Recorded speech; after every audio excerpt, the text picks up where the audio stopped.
Cristianismo, a única religião no mundo e na história que afirma e abraça a verdade de que há um único Deus verdadeiro. E que dentro desse único Deus verdadeiro existem três pessoas: Deus o Pai, Deus Filho, Jesus Cristo, e Deus Espírito Santo. Chamamos isso de doutrina da Trindade. A Igreja não abraçou essa doutrina porque há uma frase na Bíblia que declara explicitamente: há um único Deus verdadeiro, que existe em três pessoas iguais em essência e distintas em sua pessoalidade. A gente não vai encontrar um verso como esse na Bíblia.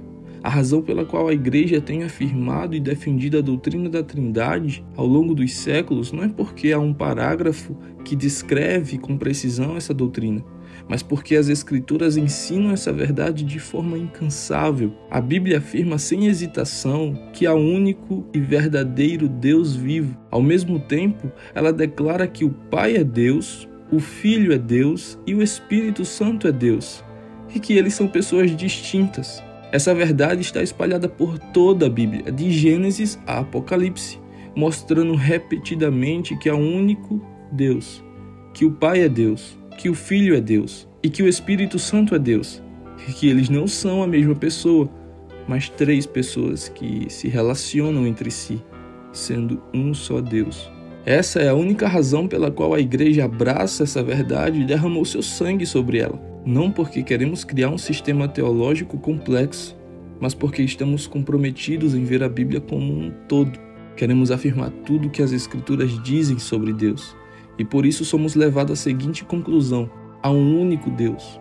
O Pai é Deus, o Filho é Deus, o Espírito Santo é Deus. E eles são distintos em suas pessoas. Agora, se isso parece complexo para você, como se parece complexo para muitas pessoas, coloque isso na sua mente. Você não é Deus. Você é uma criatura desse Deus. E você não está em posição de ditar como Deus deveria ser. Deus é a realidade absoluta. Nós somos seres frágeis e dependentes. Deus simplesmente é. Ele nunca passou a existir, ele sempre foi. Ele nunca se tornou quem ele é, ninguém o fez assim. Não há nenhuma causa externa ou explicação fora dele que determine quem ele é. Ele é o que ele é, e essa é a realidade com a qual temos que lidar.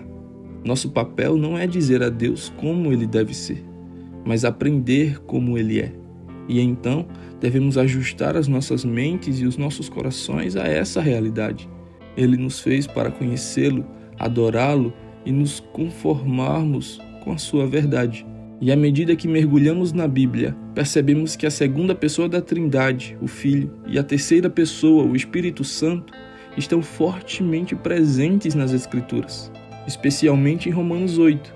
Nesse capítulo, o Espírito Santo é descrito com mais clareza e profundidade como uma pessoa divina ativa, trabalhando em nós, do que em qualquer outro capítulo. Mas, se há um único Deus em três pessoas, como cada uma delas age de maneira distinta na história da sua salvação? Isso nos leva ao próximo tópico.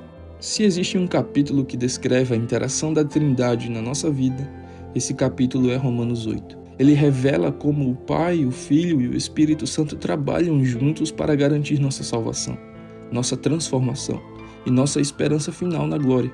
O capítulo começa mostrando que o Espírito Santo é quem nos liberta da escravidão do pecado. Em Romanos 8, versículo 2, Paulo escreve: porque a lei do Espírito da vida em Cristo Jesus te livrou da lei do pecado e da morte. Aqui vemos duas pessoas da Trindade agindo juntas. O Espírito Santo nos liberta, mas essa liberdade só acontece em Cristo Jesus, ou seja, por meio da obra do Filho. Ou seja, não há libertação sem a obra conjunta do Filho e do Espírito Santo. Isso significa que qualquer tentativa de viver uma vida cristã separada da ação da Trindade é impossível. E o que dizer do Pai? Seu papel aparece claramente em Romanos 8:3.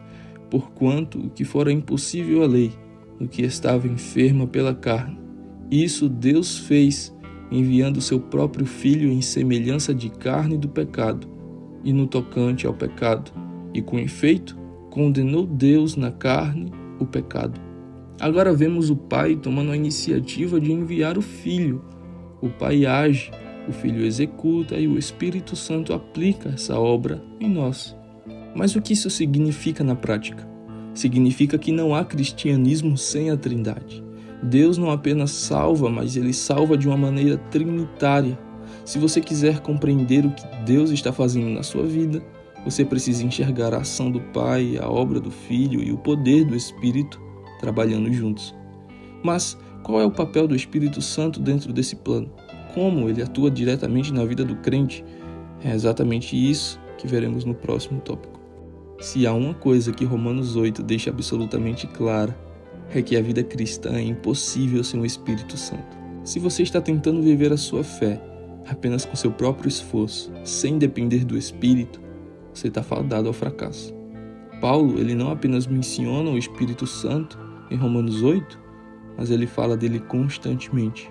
Logo no início, em Romanos 8, 5 e 6, Paulo explica a diferença entre quem vive segundo a carne e quem vive segundo o Espírito. Ele diz: os que se inclinam para a carne cogitam das coisas da carne, mas os que se inclinam para o Espírito, das coisas do Espírito. Porque o pendor da carne dá para a morte, mas o do Espírito para a vida e paz. Aqui está a primeira verdade chocante. Se você não tem o Espírito Santo habitando em você, sua mente naturalmente será dominada pela carne. Não há meio termo. Não existe um caminho intermediário, ou você está sendo conduzido pelo Espírito, ou sua mente está inclinada para a carne.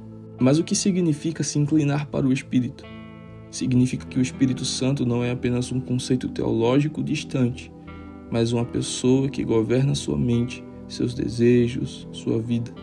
Quando você anda no Espírito, os seus pensamentos começam a mudar, as suas vontades começam a mudar e, consequentemente, suas ações também.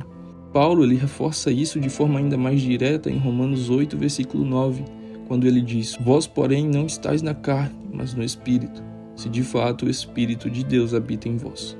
E se alguém não tem o Espírito de Cristo, esse tal não é dele.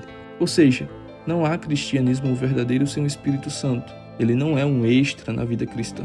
Se o Espírito não está habitando em você, você não pertence a Cristo.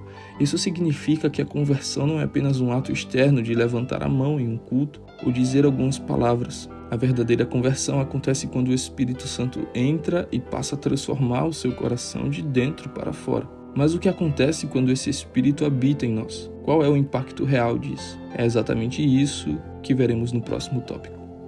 Agora que vimos que o Espírito Santo habita em nós e governa nossa mente, surge uma pergunta fundamental: como essa realidade se manifesta na prática? Se o Espírito realmente habita no cristão, o que isso significa no nosso dia a dia? A resposta de Paulo em Romanos 8 é clara. O Espírito Santo não apenas nos dá nova vida, mas ele nos transforma continuamente. E isso inclui dois aspectos principais: nossa santificação diária e a nossa futura ressurreição. Em Romanos 8, versículo 11, Paulo afirma: e se o Espírito daquele que ressuscitou Jesus dentre os mortos habita em vocês, aquele que ressuscitou Cristo Jesus também dará vida aos seus corpos mortais, por meio do seu Espírito, que habita em vocês. Isso significa que o mesmo Espírito que ressuscitou Jesus dos mortos habita em nós, e um dia fará o mesmo conosco. Mas esse poder não é apenas para a vida futura, ele já está operando agora, transformando-nos diariamente. Paulo reforça essa ideia no versículo 13, quando ele diz: porque se vocês viverem segundo a carne, morrerão. Mas, se pelo Espírito fizerem morrer os feitos do corpo, vocês viverão. Aqui está um dos maiores mistérios da vida cristã. Se você venceu um mau hábito, se você se tornou um pouquinho mais amoroso, se você fez qualquer progresso na sua santificação, agradeça ao Espírito. Foi Ele quem fez isso em você. Isso muda completamente a forma como nós vemos o nosso crescimento espiritual. A santificação não é uma questão de esforço humano isolado, mas um processo liderado pelo Espírito. Isso significa que toda transformação verdadeira vem do Espírito e que você não vence o pecado sozinho. Cada pequena mudança na sua vida é um milagre da graça de Deus agindo através do Espírito Santo. Mas, se é o Espírito Santo que nos santifica, qual deve ser a nossa resposta diante disso? Como podemos viver de maneira que corresponda a essa obra divina? É isso que veremos a seguir. Se há algo que Romanos 8 nos ensina com clareza, é que a vida cristã é uma batalha constante. Existe uma guerra acontecendo dentro de nós, a luta entre a carne e o Espírito. Paulo deixa isso evidente no versículo 12 e no versículo 13, quando ele diz: assim, pois, irmãos, somos devedores não à carne, para vivermos segundo a carne. Porque se vocês vivem segundo a carne, morrerão, mas se pelo Espírito fizerem morrer todos os feitos do corpo, vocês viverão. Aqui está uma verdade essencial. O cristão ele não tem mais nenhuma obrigação para com a carne. Antes de sermos salvos, éramos escravos do pecado, mas agora somos guiados pelo Espírito Santo. Mas isso não significa que a carne tenha sido eliminada completamente. O pecado ainda existe dentro de nós, e é por isso que precisamos, pelo Espírito, mortificar as obras da carne. Isso significa que o pecado não será derrotado com sua força de vontade. Você precisa de algo a mais. Significa que não basta apenas tentar ser uma pessoa melhor. Você precisa da ação sobrenatural do Espírito Santo. Significa que cada vez que você vence uma tentação, não foi apenas você quem lutou, mas foi o Espírito Santo operando em você. Muitas vezes nós achamos que Deus nos salva e depois Ele nos deixa por conta própria para lutar contra o pecado. Mas Romanos 8 mostra o oposto disso. É Deus quem continua sustentando nossa caminhada até o fim. Isso nos leva a um ponto ainda mais profundo. Se o Espírito Santo está conduzindo essa batalha em nós, como sabemos que realmente pertencemos a Deus? É exatamente isso que veremos no próximo tópico. Se você já se perguntou, será que eu realmente pertenço a Deus? Saiba que essa dúvida não é incomum. No entanto, Romanos 8 nos dá uma resposta clara. É o Espírito Santo quem nos dá a certeza de que somos filhos de Deus.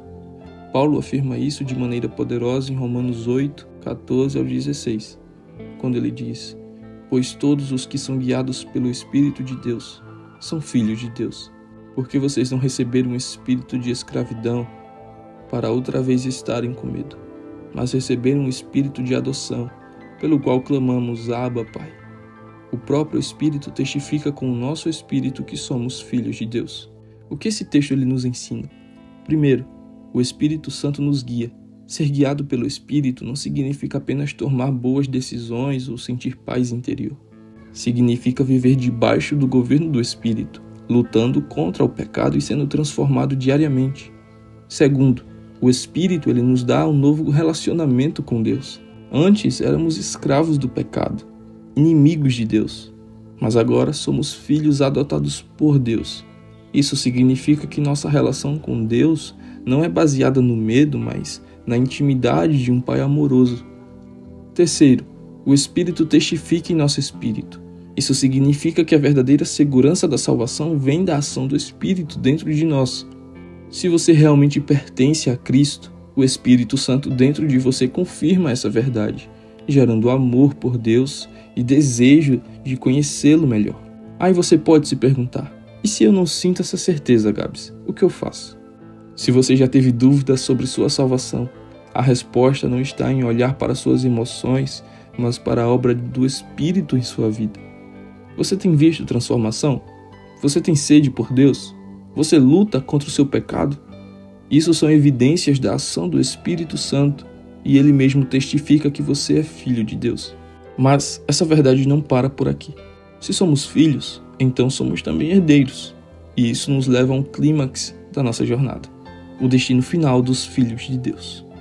Se o Espírito Santo nos garante que somos filhos de Deus, o que isso significa para o nosso futuro? Romanos 8 responde essa pergunta ao nos revelar a glória que aguarda aqueles que pertencem a Cristo. Paulo escreve no versículo 17 e 18: e, se somos filhos, somos também herdeiros, herdeiros de Deus e co-herdeiros com Cristo, se com Ele sofremos, para que também com Ele sejamos glorificados. Porque para mim tenho por certo que os sofrimentos do tempo presente não podem de maneira alguma ser comparados com a glória em que nos será revelada. O que isso nos ensina? Primeiro, somos herdeiros de Deus. Se somos filhos, também somos herdeiros daquilo que pertence ao Pai. Mas a nossa herança não é algo terreno e passageiro. A nossa herança é Deus e a glória é eterna com Ele.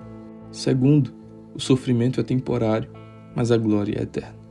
Paulo ele não nega que passamos por aflições, dores e desafios, mas ele nos lembra que o que Deus preparou para nós é infinitamente maior do que qualquer sofrimento que enfrentamos agora. Mas qual é a garantia de que essa esperança se cumprirá? O Espírito Santo é o selo dessa promessa.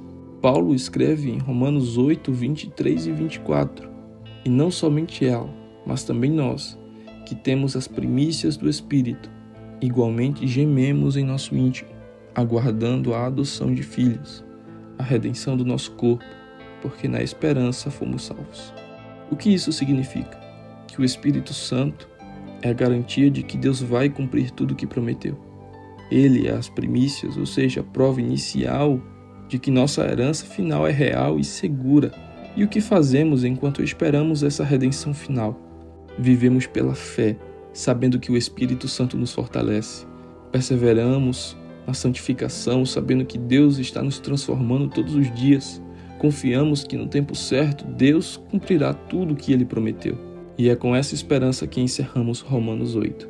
O Espírito Santo nos guia, nos transforma, nos dá a certeza de que pertencemos a Deus e nos garante que um dia veremos sua glória face a face. Essa é a nossa esperança. O Deus Trino que começou essa obra em nós é fiel para completar.